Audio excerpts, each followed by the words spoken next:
What's going on, my friends, and welcome back to the Crypto Catch Up. Of course, your number one place to catch up on crypto. Now, I wanted to talk about a little bit today something that we saw yesterday, because I just don't think people recognize how big this is, how important this is. You know, they talk about it a little bit, but I don't see the general people talking about it, and I do think it's incredibly important. And of course, the point of this channel is to keep you as caught up as possible in crypto, so why not talk about it? Guys, don't forget, I am on a family vacation for the next 5 or 6 days, so the overall video quality is going to be a little diminished, but hopefully the quality of the content is just as good. If so, always, of course, remember, smash that like button, subscribe to the channel if you are new to this brand new channel. Now, what is going on? Okay, what are we talking about today? What did we see yesterday?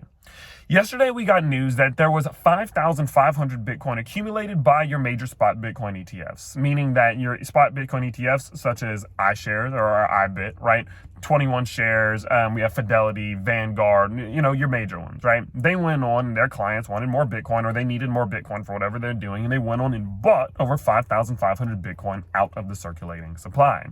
Now, in the same time in which this happened, we saw about 400 to 550 Bitcoin mined yesterday. Okay, so to put this into comparison, we saw about 5,500 Bitcoin being removed from the circulating supply, with about another roughly 400 to 500 Bitcoin being added to the total supply by miners. Now, of course, it doesn't particularly mean it's then being added to the circulating supply, because these miners don't have to be selling it, but you do get the point of where I'm going with this.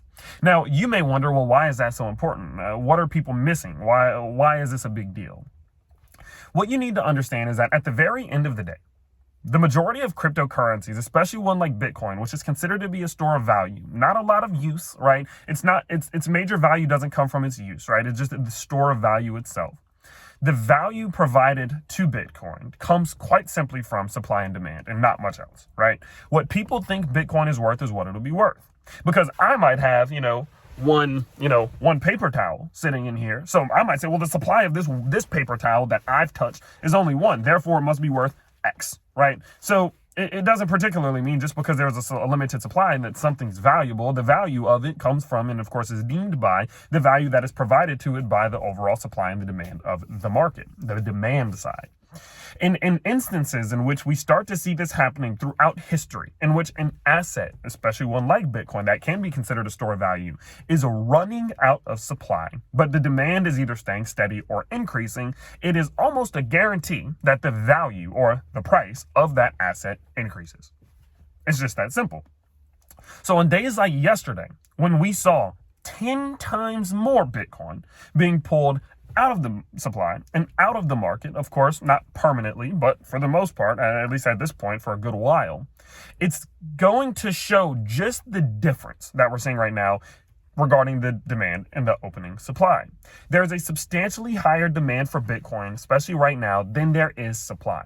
And if you do go look at exchange balances, look at any one of your analytic websites, look at CoinGlass, for example, and go see how much Bitcoin these exchanges are holding. It has been dropping and dropping and dropping and dropping. Why? Because more is being bought by retail and institutions than that is being mined and then put into circulating supply, or just being sold by people. People are holding and not a lot is being mined. And so when that happens, but the demand is steadily increasing as a result of overall growth from these ETFs and these different institutions, it is a combination for success. It's almost destiny.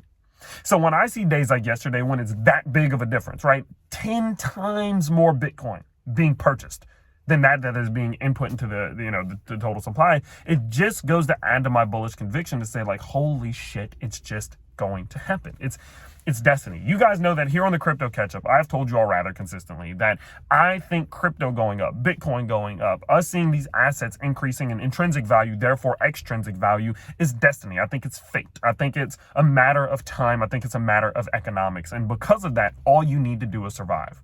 And when I see days like yesterday, when these institutions are coming in and buying up and buying up and buying up and buying up, although the price does not reflect it per se, the amount of the inflows that we are seeing is a pure reflection of the increase in demand, which historically for assets not only just in crypto like Bitcoin, but other assets will eventually lead to growth. It's just what happens. And so from a back-end perspective, it seems to me as if this stew that has been brewing and brewing and brewing for months is really starting to pick up steam. And although it's not being represented by the price quite yet, I do truly believe that it's only a matter of time, especially as some of these more extrinsic and external catalysts do start to hit the market. And so because of that, I just wanted to tell you all today that when you see days like yesterday, where we're seeing that amount of Bitcoin accumulated, especially in comparison to what is being mined and what's being outflowed, you have to understand what's happening from a true back-end perspective. And that although the price itself is not going crazy, the intrinsic or just the overall value per Bitcoin that that you have, that I have, that we have, etc., is fundamentally increasing. And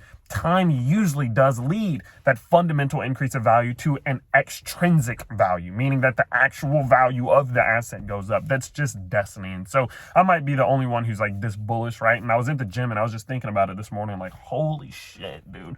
Like, eventually we're going to run out of supply. Eventually there's not going to be supply left. And when that time does come, when we do see that happen, we are going to see asset prices increase. It's just destiny. And so it further puts a nail in the coffin of high leverage, high risk trading right now. In my opinion, there's no point in doing it. There's no point in risking, making making generational possibly wealth from being in the world of crypto right now by simply just surviving and just staying around for 3 to 10 years, risking that for a possible short-term gain. Like the people who are going in and betting 5% or 10% of their portfolio on these 4% or 6% moves are just morons, in my opinion. And if that's you, I'm sorry, but I think it's moronic.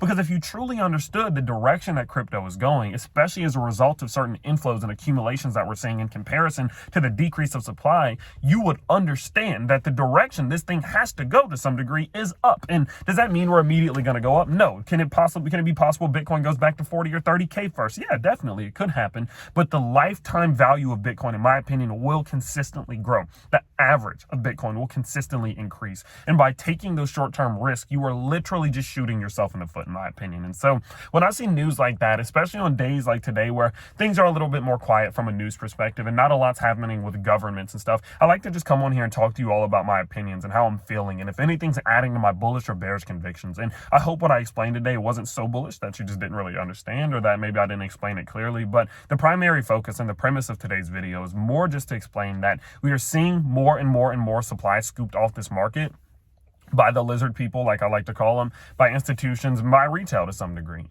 And if you can just survive, avoid being liquidated, avoid just handing your crypto over to these institutions, you can see absolutely generational growth. You can see generational wealth. Is everyone gonna be a millionaire? No, absolutely not, impossible. But can we all see substantial growth from here? I think so, because there's over 70% of the Bitcoin addresses out there right now that are in profit. That means 7 out of 10 people who have Bitcoin right now have made money from it. So why can't it continue? Why can't it continue? And so because of that, I just wanted to talk to you all about that today. As I mentioned before, I will be back home pretty soon in a couple of days, and we'll be back to the analytics and the fundamentals and looking at things from that perspective. But what I'll do the next couple of days is just focus on the news, share some of my opinions, especially while I'm out in the wilderness kind of thinking and stuff, and just being able to kind of put my thoughts together about things. So let me know what you guys think down below. Does this add or take away or does not really change your bullish conviction? Do you understand how big it is when we're seeing these supply shocks consistently happening, and just how crazy it could be if we do get closer and closer to the supply running out? So let me know down in the comments below. Make sure you do check out some of those links down there while you're at it, and I can't wait to see you all next time. Peace out, everybody.